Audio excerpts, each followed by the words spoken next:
Eu sou mestrando aí pela FISClinex, né? Sou médico endocrinologista e essa é uma parte original do meu estudo, do meu projeto de pesquisa como candidato ao mestrado e colocando aí o adendo como requisito da nossa disciplina. O meu estudo ele vai avaliar a avaliação da correspondência da relação cálcio-creatinina na amostra isolada de urina, ou seja, no spot, o que a gente chama de spot, o EAS que a gente pode falar, né? Aquela amostra mesmo isolada, com a calciúria na urina de 24 horas como método de mensuração na excreção renal de cálcio. E além disso, a gente vai analisar aí a prevalência da mutação do gene CLCN5 nos hipercalciúricos, que a gente já vai entender o que esse gene faz. Para a gente só dar uma pincelada aí para quem não é da área entender, hipercalciúria nada mais é do que uma excreção excessiva de cálcio na urina, né? Independente da taxa de filtrado renal, da taxa de filtrado glomerular com a reabsorção tubular renal de cálcio. Ou seja, o rim pode filtrar o cálcio, mas na hora que ele está passando lá por aqueles túbulos, ele tem que reabsorver grande quantidade desse cálcio. Só que esse distúrbio acomete aí de 5 a 10% da população geral, é uma causa identificável, ou seja, a gente tem como fazer esse rastreamento, e a causa mais comum é de formação de cálculo renal, sendo cálcio presente em 80% dos cálculos existentes, tá? Existem os três sistemas aí reguladores do cálcio, o trato gastrointestinal, o rim e o osso, mas a gente não vai se ater a isso. Então vamos para as definições. Uma dieta irrestrita de cálcio, ou seja, uma dieta que esteja acima de 400 mg de cálcio dia, normalmente é o que a gente come ali, mais ou menos, né? Que o brasileiro, a média dele é entre 400 e 500 mg de cálcio dia. A gente vai definir principalmente por isso aqui, por acima de 4 mg quilo dia, tá? E como uma dieta restrita, ou seja, 400 mg de cálcio mais 100 mg de sódio, o sódio entra nesse aspecto por conta da íntima relação dele na reabsorção e na absorção renal. A gente vai botar o crivo um pouquinho mais para baixo, para 3 mg quilo dia. E aqui só são os exemplos de quantidades aí de cálcio em derivados de leite, principalmente. Por isso, a gente não pode cair nessa de que a gente não tem que tomar derivados de leite por conta da lactose. A lactose é danosa para quem tem intolerância e alergia. E o método diagnóstico evidente hoje, já comprovado cientificamente na literatura, o único, na verdade, é a urina de 24 horas, que a coleta é feita a partir do desprezo da primeira urina do dia e o armazenamento da segunda urina do dia até a primeira do dia seguinte em um recipiente adequado. E o que acontece nisso? É um comum erro em populações vulneráveis, como crianças, idosos, cadeirantes. Se a gente for pensar, coletar todo o volume urinário nesse tempo, em 24 horas, é um pouco difícil. E existe aí uma razão que a gente faz de de creatinina pelo peso corporal, que a gente sabe se essa amostra foi bem coletada ou não. E normalmente nesses grupos aí não são bem coletados, além das múltiplas queixas que os pacientes não querem de jeito nenhum fazer esse exame. Lembrando que todo paciente que tem osteoporose, ele tem que fazer anualmente a urina de 24 horas para a gente ver se tem hipercalciúria, tá? Justamente para isso e para perda de massa óssea.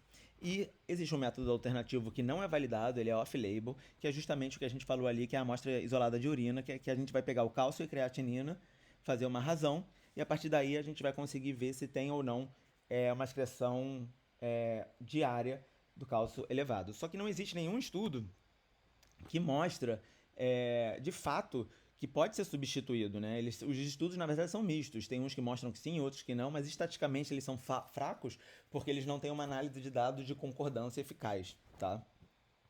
Mas ainda assim é muito usado por profissionais que atendem aquelas populações ali vulneráveis. E por que a gente estuda tanto a hipercalciúria? Porque ela causa osteoporose e é a principal causa de nefrolitise, como a gente falou.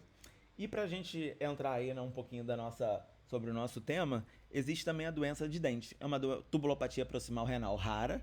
Ela é ligada ao cromossomo X, né?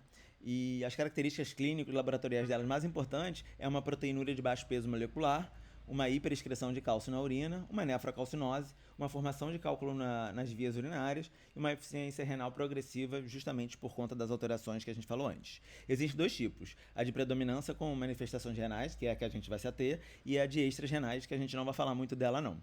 Do tipo 1, 60 a 70% apresentam mutações no gene CLCN5, que ele é localizado no braço curso do cromossomo X, tá? O tipo 2 é no gene OCRL1, que é no braço longo do cromossomo X, mas a gente não vai falar muito dele, não.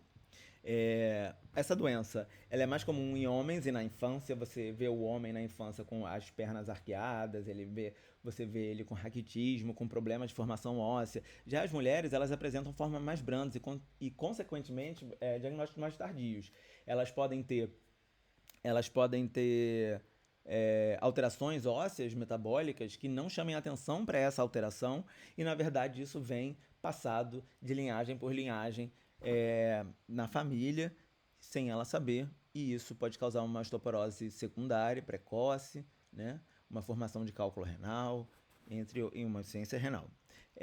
Da fisiopatologia, o tipo 1 é a mutação no gene, né, CLCN5, que codifica essa proteína SIC5, reduzindo ou eliminando completamente as correntes de cloreto nessa proteína, que é um canal, que ela é localizada em quase todas as porções ali do néfron, né? Menos na alça ascendente, mesmo no túbulo distal. E ele gera um defeito na reabsorção de proteínas de baixo peso molecular e consequente proteinúria. Né? Aqui eu escrevi errado, proteinúria. E os mecanismos fisiopatológicos da hipercalciúria ainda não foram descobertos nem elucidados, mas a gente sabe que eles andam juntos. Então, qual é o objetivo aqui do nosso estudo? Avaliar a correspondência do cálcio-creatinina na amostra isolada de 24 horas, olhar a relação jejum e alimentação nos valores de relação cálcio-creatinina, que a gente já vai entender o que eu estou falando, e a mensuração da prevalência de mulheres hipercalciúricas portadoras da mutação do gene CLCN5, porque a gente já vai falar também. É um estudo prospectivo intervencionista, a amostra tem 200 indivíduos aí, tem que ter a confirmação de 2 exames de urina de 24 horas com hipercalciúria, e a idade vai ser entre 12 e 70 anos. O critério de exclusão vão ser condições e medicamentos interferentes no metabolismo de cálcio e algum grau de insuficiência renal. Como que a gente vai fazer a análise dessa mutação do gene, né? Todos os indivíduos do estudo terão a amostra de sangue periférico coletada, será extraído o DNA leucocitário e será usado os primers específicos para ampliação de reação em cadeia de polimerase, a PCR, né?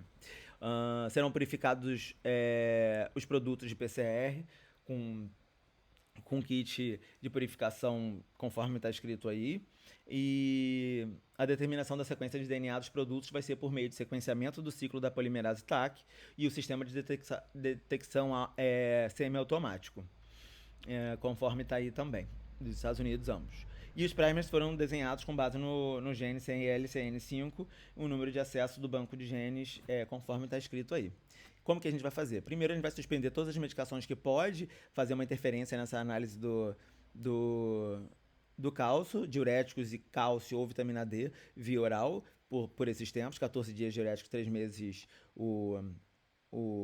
a vitamina D. E nos 3 primeiros dias vai ter que garantir uma dieta de 1 grama pelo menos de cálcio por 3 dias, sendo no 4º dia, mantendo essa dieta, a gente vai começar a coleta de urina de 24 horas, analisando esses metabólitos que são interferentes aí do cálcio e da formação de cálculo até o D5, certo? Porque começamos no D4, vai dar 24 horas D5, aí no D5 ele vai se encaminhar pro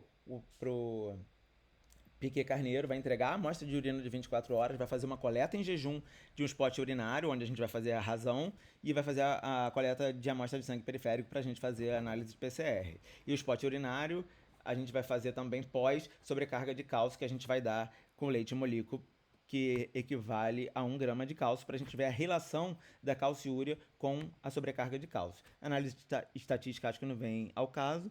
Então, nossa proposta é avaliar a correlação da amostra única urinária como preditor de calciúria ao longo de 24 horas, facilitar a coleta e adesão ao manejo do rastreamento da hipercalciúria, diminuir a incidência de complicações secundárias da hipercalciúria, como nefrolitise e osteoporose, se provada a correlação. Se provada a não correlação, isso também já é um dado importante, porque a gente não pode fazer o que a gente está fazendo, a gente está errando o diagnóstico.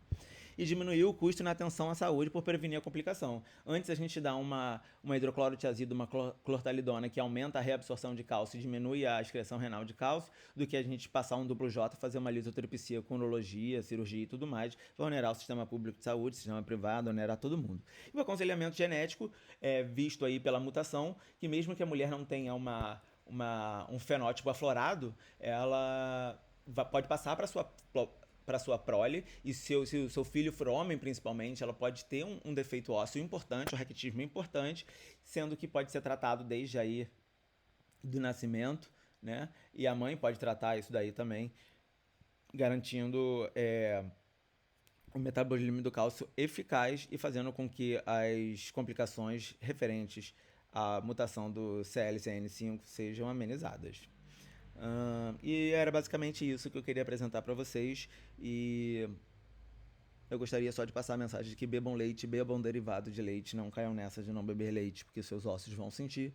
E teremos uma população osteoporótica precoce daqui a uns 30 anos, que é a nossa geração que não bebe derivados de leite.